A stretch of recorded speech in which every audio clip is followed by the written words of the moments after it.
आता ही आमसूल आहे. आज मी आमसूलचं सार करणार आहे. कोकणात जास्त मिळते. आमसूलचं सार आरोग्याला अतिशय चांगलं असतं. मी आमसूल सार आणि भात माझा प्लॅन आहे. त्याच्यासाठी पाणी गरम करायला ठेवायचं. पाणी उकळलं की त्यात आमसूल घालून गॅस बंद करायचा आणि एक अर्धा तास सोडून द्यायचं. म्हणजे काय होतंय, एक अर्धा तासानं हे होतंय, त्याच्यात कलर सगळा उतरतो त्याचा, हे गुणधर्म, आणि नंतर तो स्वतः काढायला येतोय. पहिल्यांदा पाणी उकळू. आता गॅस बंद केला आहे. चांगलं उकळून हे होऊ दे, कलर त्याचा जर लालसर होऊ दे, मगच त्या पाण्यातनं काढायचं. आता पाणी गार व्हायला साधारण कलर बदलायला लागला आहे. इकडं दूध तापायला ठेवलं आहे आणि इकडे मी कुकर लावला आहे. म्हणजे भात आणि टोमॅटोचं आमसूलचं सार आहे नाही, मग कुकर लावायला पाहिजे. 3 शिट्या देऊन घेते. आता आमसूलचं सार करण्यासाठी मसाला, लसूण, जिरं, आलं, खोबरं. महाराष्ट्रात असला तर सुकं खोबरं जास्त वापरतात, कर्नाटकात असलं तर ओलं खोबरं. मी कुठलं असेल ते वापरते. कोथिंबीर, फोडणीला कडीलिंब, आणि मी सुवासिक तांदळाचं पीठ घेतलं. म्हणजे तांदळाचं पीठ किंवा कॉर्नफ्लॉवर किंवा डाळीचं पीठ घ्यायचं, म्हणजे थोडासा थिकनेस येतो. आणि आमसूल आंबट असते म्हणून थोडासा गूळ घालायचा. तर काय करायचं, पहिल्यांदा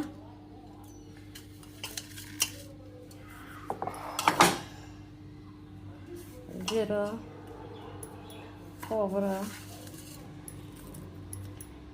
लसूण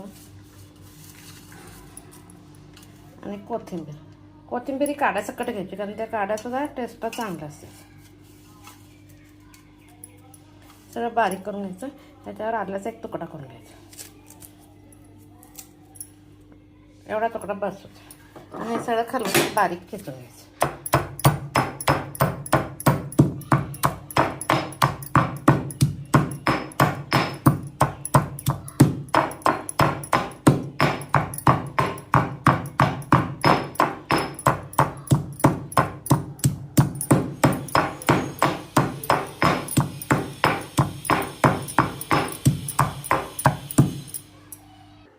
आता हा मसाला कुटून झाला.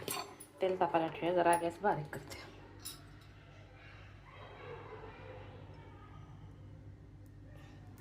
तेलाचं प्रमाण शक्यतो कमी ठेवायचं. आता मसाला बारीक कुटून झाला की नाही, ह्याच्यातच काय करायचं,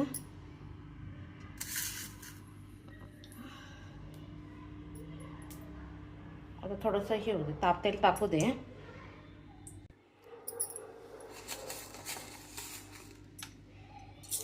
मोहरी, जिरे,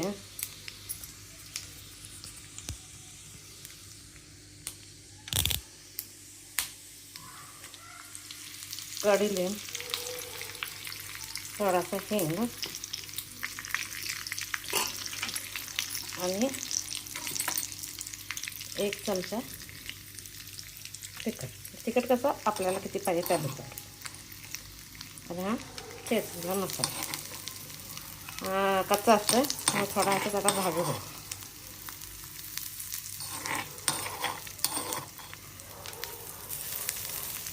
त्याच्याबरोबर थोडीशी हळद,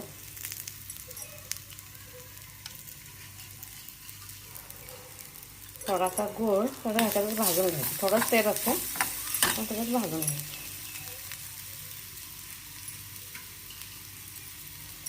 आणि मी तांदळाचं पीठ म्हटलं ना, ते पण भाजून घ्यायचं, म्हणजे सगळीकडे लागते पाणी घालायच्या अगोदर. थोडासा त्याला थिकनेस यावा म्हणून पीठ घालायचं. आता गॅस थोडा मोठा करते.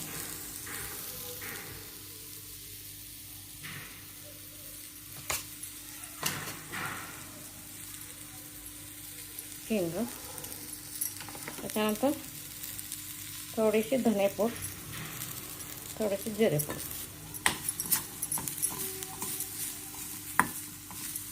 आता मसाला चांगला भाजायचा. आता हे पाणी गार झालं आहे, त्यामुळे थोडंसं पहिल्यांदा वरचं पाणी थोडं घालून घ्यायचं.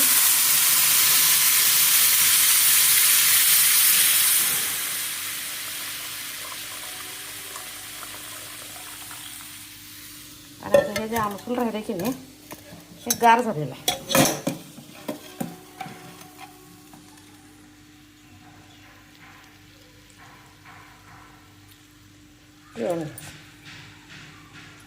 आमसूल नाही घालायला लागत.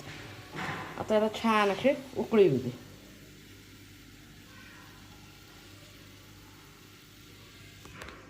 आता उकळी यायला लागल्या. आता ह्याच्यात मीठ घालायचं. मीठ आपल्या चवीनुसार, पण जरासा आंबट पण असते म्हणून मीठ जरासं थोडं जास्त घालायला. आणि आता गॅस बंद करून घेते. कोथिंबीर छान उकळते. आता गॅस बंद करायचा. भात आणि आमसुलाचं सार खाण्यासाठी तयार आहे. माझी रेसिपी आवडते तर लाईक शेअर करा. मस्त वाटते.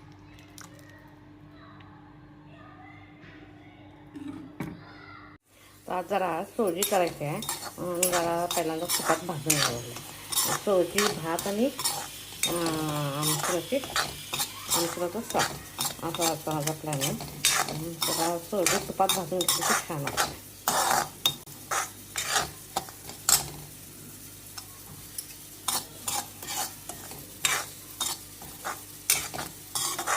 खमंग वास द्यायचा. मग गुळात पाणी गरम करायचं. मग गुळ